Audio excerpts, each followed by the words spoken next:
पिछले कुछ घंटों में मायापुर ने मौत का ऐसा मंजर देखा था जिसके बारे में गांव वालों ने कभी सपने में भी नहीं सोचा होगा। ऐसा लग रहा था मानो ये भयावह रात कभी खत्म ही नहीं होगी। लेकिन कहते हैं ना कि सबसे घनी अंधियारी के बाद ही सबसे प्रकाशमय सवेरा होता है। वैसा ही कुछ आज मायापुर में भी हुआ था। हालांकि इन कुछ घंटों में जिन्होंने अपनों को खोया था उन घरों में तो अभी भी सवेरा ही नहीं हुआ था।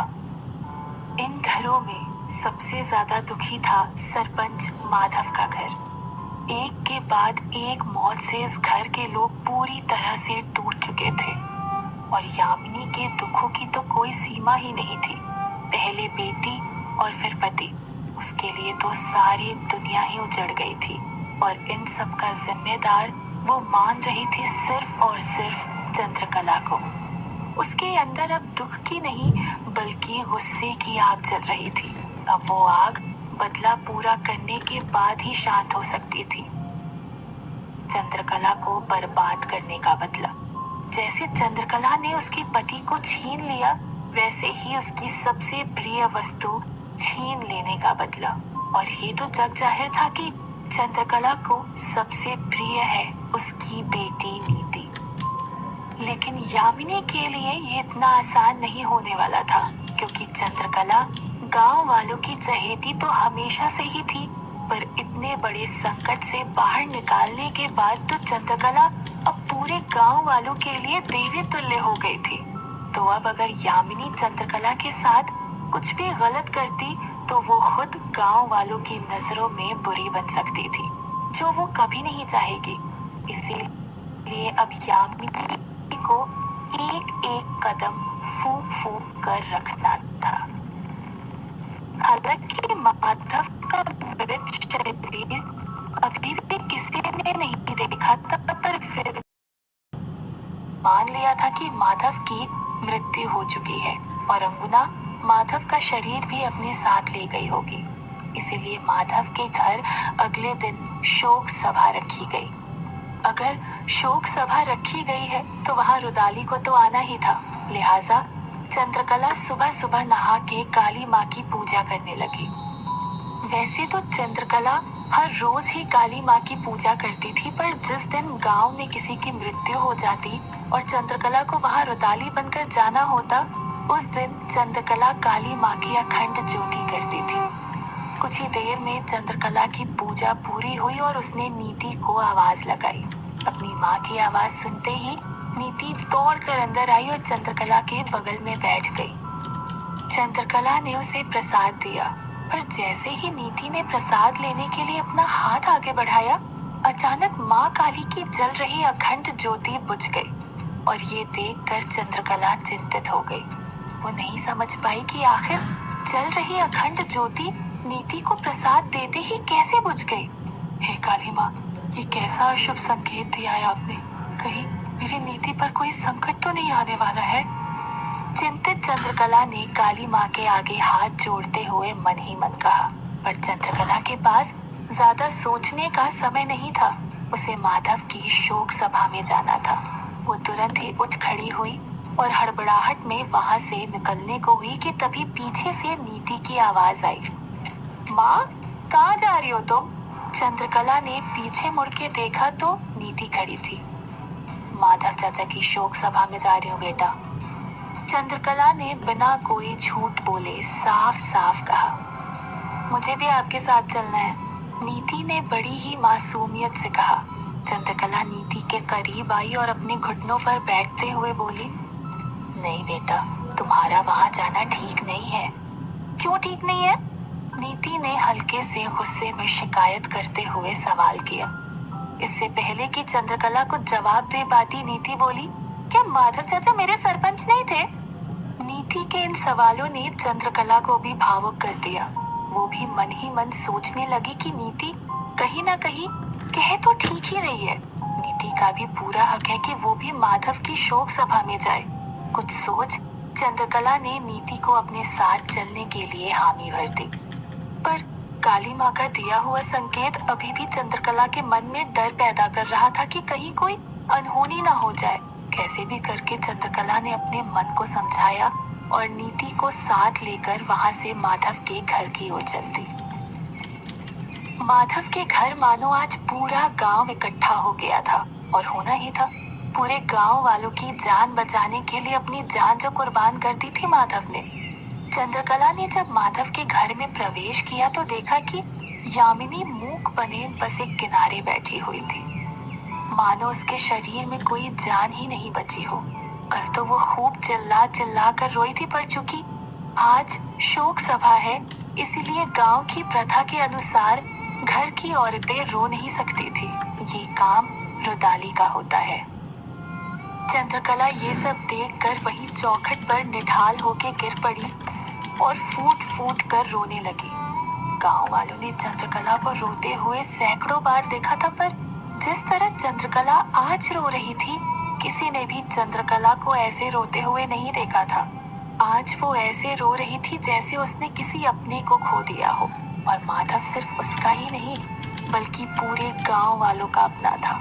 चंद्रकला को देख गांव के हर छोटे से बड़े आदमी की आंखों में आंसू आ गए थे, पर यामिनी ये सब देख देख के अंदर ही अंदर गुस्से से खौल रही थी। वो जोर जोर से चिल्ला के कहना चाह रही थी कि ये सब ढोंग बंद कर, ये सब तुम्हारी वजह से ही हुआ है। तुमने ही हम सबको अनाथ किया है, मुझसे मेरा पति छीना है, निकल जाओ यहाँ से। लेकिन वो मजबूर थी और ऐसा कुछ नहीं कर सकती थी। उसने अपने गुस्से के घूंट को पी लिया और वैसे ही मूक बनी सब देखती रही। नीति अब तक चंद्रकला के पास में ही खड़ी थी, पर तभी उसकी नजर घर के बरामदे में खड़ी उसी की हम उम्र एक बच्ची पर पड़ी, और वो बच्ची नीति को हाथ से इशारा करके अपनी तरफ बुलाने लगी। कला ने नीति को हमेशा बच्चों से दूर रखा था, इसीलिए जब इस बच्ची ने नीति को अपनी तरफ बुलाया रोक नहीं पाई। चंद्रकला से नजरें बचा के वो उस तरफ चल दी, पर जैसे ही नीति उस तरफ बढ़ी वो बच्ची घर के अंदर की तरफ आगे बढ़ गई और नीति उसके पीछे पीछे चलने लगी। आंगन में धीरे धीरे रोना कम हो गया। यामिनी का भाई योगेंद्र अब तक यामिनी के पीछे बैठा हुआ था। वो उठा और पूरे गांव वालों को भरे गले से संबोधित करते हुए बोला, देखिए जीजा जी तो हमें छोड़कर चले गए, साथ ही बहुत सारी जिम्मेदारियां छोड़कर भी। अब उनकी कमी को तो कोई पूरा नहीं कर सकता, पर उनकी जिम्मेदारियां किसी न किसी को तो उठानी ही पड़ेगी। इस कठिन समय में उस पदवी के लिए सबसे उपयुक्त व्यक्ति मुझे उनकी धर्म पत्नी यामिनी नजर आती है। कृपया अपने विचार रखें। यामिनी का सरपंच के रूप में नाम सुनकर गांव वाले हैरान रह गए, जैसे ये उनके लिए कोई नई चीज हो। एक औरत और सरपंच? भीड़ में से किसी ने सवाल उठाया। क्यों, क्या परेशानी है एक औरत के सरपंच बनने में? योगेंद्र ने तुरंत सवाल किया।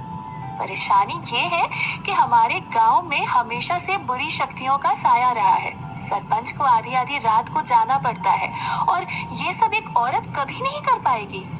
भीड़ में से एक आदमी ने दृढ़ता से जवाब दिया। ये सब सुन यामिनी अपनी जगह से उठी और सबके सामने आकर हाथ जोड़ते हुए बोली, देखिए मैं तो बस अपने पति की आखिरी इच्छा पूरी करना चाहती हूँ। उन्होंने जाते जाते कहा था कि मेरे जाने के बाद इस गांव की सेवा करना। तो आप लोग चाहोगे तो सरपंच बनकर, और अगर नहीं चाहोगे तो बिना सरपंच बने मैं इस गांव की सेवा करूंगी। आगे आपकी मर्जी। यामिनी की ये बातें सुनकर गांव के सभी लोग आपस में खुसर फुसर करने लगे। चंद्रकला भी तो एक औरत है, जब वो बुरी शक्तियों का सामना कर सकती है तो मैं क्यों नहीं? सिर्फ एक मौका दीजिए, आप लोगों को निराश नहीं करूंगी। सब लोग फिर से आपस में विचार विमर्श करने लगे और आखिरकार एक मत के साथ सब लोगों ने यामिनी को गांव का नया सरपंच स्वीकार कर लिया। वहीं दूसरी तरफ हवेली की बड़ी सी गैलरी में वो बच्ची आगे चल रही थी और नीति उसके पीछे पीछे। तभी सामने एक पुराना सा दरवाजा दिखाई दिया जो शायद बरसों से बंद पड़ा था। उस बच्ची ने उस दरवाजे के सामने बहुत जोर से उसे धक्का दिया तो दरवाजा चर चर की आवाज करता हुआ खुल गया। पहले वो बच्ची और फिर पीछे पीछे नीति भी उस दरवाजे से होते हुए भीतर चली गई। सबके एक मत होते ही चंद्रकला को नीति का ख्याल आया। उसकी नजरें अपनी बच्ची को तलाशने लगी, लेकिन नीति उसे आस पास कहीं नहीं दिखी। नीति को वहां न पाकर चंद्रकला परेशान हो गई और खुद से इधर उधर घर में ढूंढने लगी। क्या हो गया चंद्रकला, किसे ढूंढ रही हो? परेशान चंद्रकला को देख एक आदमी ने पूछा। नीति नहीं मिल रही है भाई साहब, अपनी नजरें इधर उधर दौड़ाते हुए चंद्रकला ने कहा। चंद्रकला की घबराहट बढ़ने लगी। उसने जोर से नीति का नाम पुकारा, जिससे सबका ध्यान चंद्रकला की तरफ गया और देखते ही देखते सब लोग अब नीति को खोजने लगे, पर नीति किसी को कहीं नहीं मिल रही थी। चंद्रकला की चिंता बढ़ने लगी थी। उसे माँ काली का दिया हुआ संकेत याद आने लगा कि कुछ न कुछ तो अशुभ होने वाला है।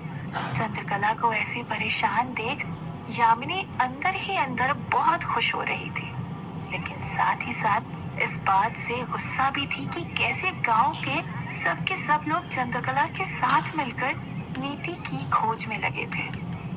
लेकिन इन सब से दूर एक ऐसी दुनिया भी थी जिसका मायापुर के गांव वालों को या चंद्रकला को जरा सा भी अंदेशा नहीं था, और वो थी अंगुना की दुनिया।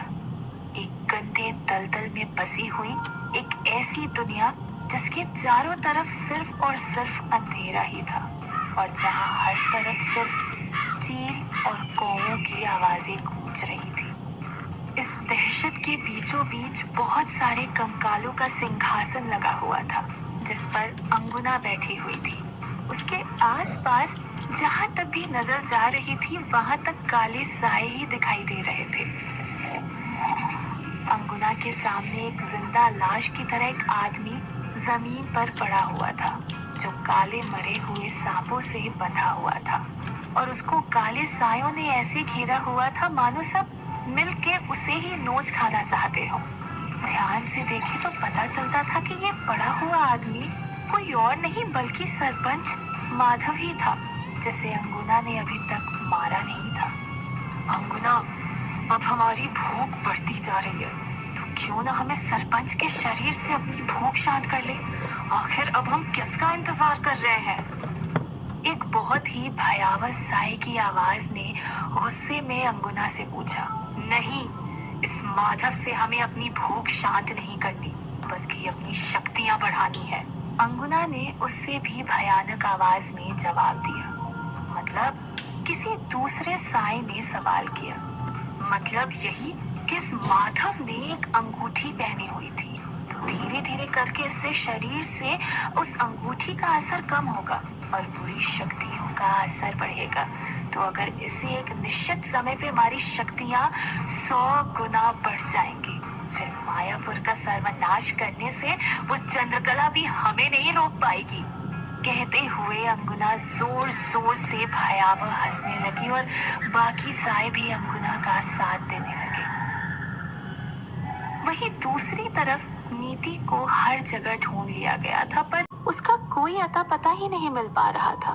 चंद्रकला भी बदहवास सी इधर से उधर अपनी बच्ची को ढूंढती फिर रही थी, पर नीति कहीं दिखाई नहीं दे रही थी। अब धीरे धीरे चंद्रकला की हालत बद से बदतर होती जा रही थी, और अब चंद्रकला नीति का नाम पुकारते पुकारते जोर जोर से रोने लगी।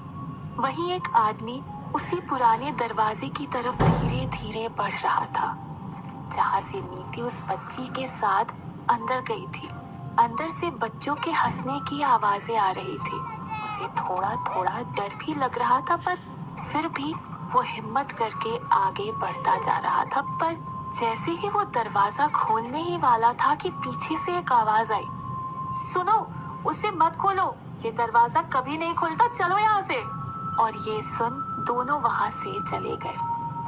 अब धीरे धीरे गांव के सब लोग निराश से वापस आंगन में आ गए। नीति का किसी को कुछ पता नहीं चल पाया। सब जगह ढूंढ लिया चंद्रकला, नीति कहीं नहीं मिली, गांव के एक आदमी ने कहा। अब चंद्रकला पूरी तरह से टूट गई और फूट फूट कर रोने लगी। गांव की किसी औरत के साथ गांव में चली गई होगी नीति, तू चिंता मत कर, मिल जाएगी, एक बूढ़ी औरत ने सांत्वना देते हुए कहा। नहीं ताई, मुझे सुबह से ही किसी अनहोनी का डर था और वो अनहोनी हो ही गई, चंद्रकला ने रोते हुए कहा। चंद्रकला की ऐसी हालत देख यामिनी के चेहरे पर खुशी साफ झलक रही थी। कौन थी वो बच्ची और कहाँ ले गई वो नीति को? क्या ये अंगुना की चाल है या फिर यामिनी की कोई साजिश?